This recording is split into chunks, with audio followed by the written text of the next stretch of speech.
ನಮಸ್ತೆ ಸ್ನೇಹಿತರೆ, welcome back to my YouTube channel. ಹೊಸಬ್ರು ಯಾರೆಲ್ಲ ನಮ್ಮ ಚಾನಲ್ ನೋಡ್ತಾ ಇದ್ದೀರಾ, ಪ್ಲೀಸ್ ಸಬ್ಸ್ಕ್ರೈಬ್ ಆಗಿ. ಇವತ್ತಿನ ದಿನ ತುಂಬಾ ರುಚಿಯಾದಂತಹ ಅವರೆಕಾಳು ಪಲ್ಯ ಯಾವ ರೀತಿ ಮಾಡೋದು ನೋಡೋಣ. ಇದು ಸಿಂಪಲ್ ಆಗಿ ಒಂದ್ 10 ನಿಮಿಷದಲ್ಲೇ ಮಾಡ್ಕೋಬಹುದು.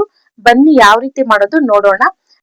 ಮೊದಲಿಗೆ ಅವರೆಕಾಳನ್ನೆಲ್ಲ ಸುಲಿದಿಟ್ಕೊಂಡಿದೀನಿ. ಇದನ್ನ 2 ಸಲ ನಾನು ಚೆನ್ನಾಗಿ ತೊಳೆದಿಟ್ಕೊಂಡಿದೀನಿ. ಹಾಗೆ ಉಳ್ಕಿರೋ ಅವರೆಕಾಳನ್ನೆಲ್ಲ ತೆಗಿಬೇಕಾಗುತ್ತೆ.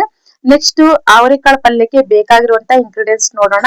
ಸಾಸಿವೆ, ಜೀರಿಗೆ, ಕರಿಬೇವು, ಕೊತ್ತಂಬರಿ ಸೊಪ್ಪು, 1-2 ಈರುಳ್ಳಿ ಕಟ್ ಮಾಡ್ಕೊಂಡಿದೀನಿ, 1-3 ಟೊಮೆಟೊ ಕಟ್ ಮಾಡ್ಕೊಂಡಿದೀನಿ, 5ರಿಂದ 6 ಹಸಿಮೆಣಸಿನಕಾಯಿ ಕಟ್ ಮಾಡ್ಕೊಂಡಿದೀನಿ, ಹಾಗೆ 2 ಟೇಬಲ್ ಸ್ಪೂನ್ ಸಾಂಬಾರ್ ಪುಡಿ, ರುಚಿಗೆ ತಕ್ಕಷ್ಟು ಉಪ್ಪು.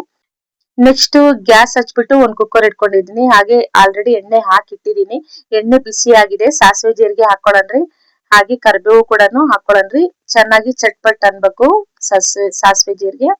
ಹಾಗೆ ನಮ್ ಚಾನಲ್ಗೆ ಯಾರೆಲ್ಲ ಸಬ್ಸ್ಕ್ರೈಬ್ ಆಗಿದ್ದೀರಾ ಅವ್ರಿಗೆಲ್ಲರಿಗೂ ತುಂಬಾ ಧನ್ಯವಾದಗಳು. ನೆಕ್ಸ್ಟ್ ಹಸಿಮೆಣಸಿನಕಾಯಿ ಹಾಕೊಳ್ಳಣ್ರಿ. ಚೆನ್ನಾಗಿ ಫ್ರೈ ಮಾಡ್ಕೊಳ್ಳಣ್ರಿ. ನೀವು ಹಸಿಮೆಣಸಿನಕಾಯಿ ಬದಲಿಗೆ ಇಲ್ಲಿ 2 ಟೇಬಲ್ ಸ್ಪೂನ್ ಖಾರ ಪುಡಿ ಹಾಕೋಬಹುದು. ನೆಕ್ಸ್ಟ್ ಈರುಳ್ಳಿನ ಸೇರ್ಸ್ಕೊಳ್ಳಣ್ರಿ. ನಾನು 2 ಮೀಡಿಯಂ ಸೈಜ್ ಈರುಳ್ಳಿನ ಕಟ್ ಮಾಡ್ಕೊಂಡಿದ್ದೆ.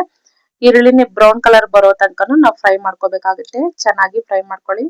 ನಂತರ ನಾನಿಲ್ಲಿ 3 ಟೊಮೆಟೊ ಕಟ್ ಮಾಡ್ಕೊಂಡಿದ್ದೆ, ಅದನ್ನು ಕೂಡ ಹಾಕೊಳ್ಳಣ್ರಿ. ಟೊಮೆಟೊ ಒಂದ್ ಸ್ವಲ್ಪ ಬೇಯಿಸ್ಕೋಬೇಕು. ಒಂದ್ ಸ್ವಲ್ಪ ಮಟ್ಟಿಗೆ ಬೇಯಿಸ್ಕೊಳ್ಳಣ್ರಿ.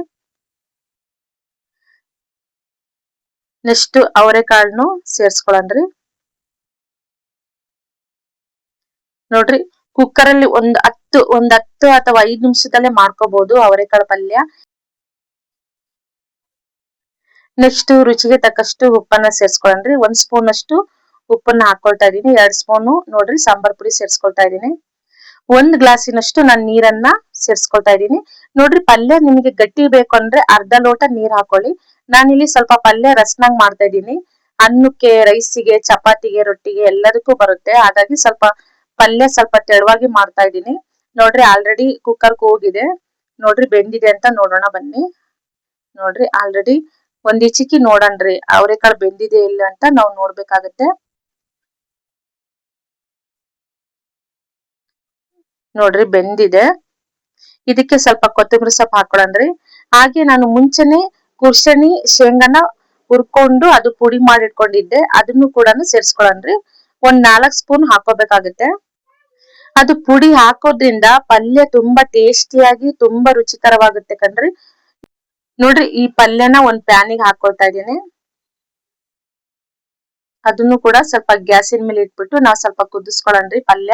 ಯಾಕಂದ್ರೆ ಅದು ಶೇಂಗಾ ಕುರ್ಷಣಿ ಪುಡಿ ಹಾಕಿರ್ತೀವಲ್ಲ, ಅದು ಚೆನ್ನಾಗಿ ಕುದಿ ಬರ್ಬೇಕು ಕಣ್ರಿ. ನಂತರ ಸ್ವಲ್ಪ ಅದು ಹಾರಿದ್ಮೇಲೆ ಸ್ವಲ್ಪ ಪಲ್ಯ ಗಟ್ಟಿ ಆಗುತ್ತೆ. ಇದು ರೊಟ್ಟಿಗೆ, ಚಪಾತಿಗೆ, ಅನ್ನಕ್ಕೆ ತಿನ್ನಕ್ಕೆ ತುಂಬಾನೇ ಕಾಂಬಿನೇಷನ್ ಚೆನ್ನಾಗಿರುತ್ತೆ ಕಣ್ರಿ. ತುಂಬಾನೇ ಟೇಸ್ಟಿ ಇರುತ್ತೆ. ನೋಡ್ರಿ, ಇನ್ನೊಂದ್ಸಲ ಮುಚ್ಬಿಟ್ಟು 3 ನಿಮಿಷ ಬೇಯಿಸ್ಕೊಳಣ್ರಿ. ನೋಡ್ರಿ, ಬೆಂದಿದೆ ಚೆನ್ನಾಗಿ. ಪಲ್ಯ ಆರಿದ್ಮೇಲೆ ಅದು ಗಟ್ಟಿ ಆಗುತ್ತೆ ಕಣ್ರಿ.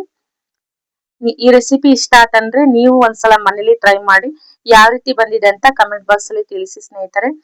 ಹಾಗೆ ನಮ್ಮ ವಿಡಿಯೋಗೆ ಲೈಕ್ ಮಾಡಿ, ಶೇರ್ ಮಾಡಿ, ಹಾಗೆ ನಮ್ಮ ಚಾನಲ್ಗೆ ಸಬ್ಸ್ಕ್ರೈಬ್ ಆಗೋದನ್ನ ಮಾತ್ರ ಮರೆಯಕ್ ಹೋಗ್ಬೇಡಿ ಸ್ನೇಹಿತರೆ. ಹೀಗೆ ನಮ್ಮ ರೆಸಿಪಿ ನೋಡ್ತಾ ಇರಿ. ನೆಕ್ಸ್ಟ್ ರೆಸಿಪಿಗಳೊಂದಿಗೆ ಸಿಗೋಣ ಸ್ನೇಹಿತರೆ. ಬಾಯ್.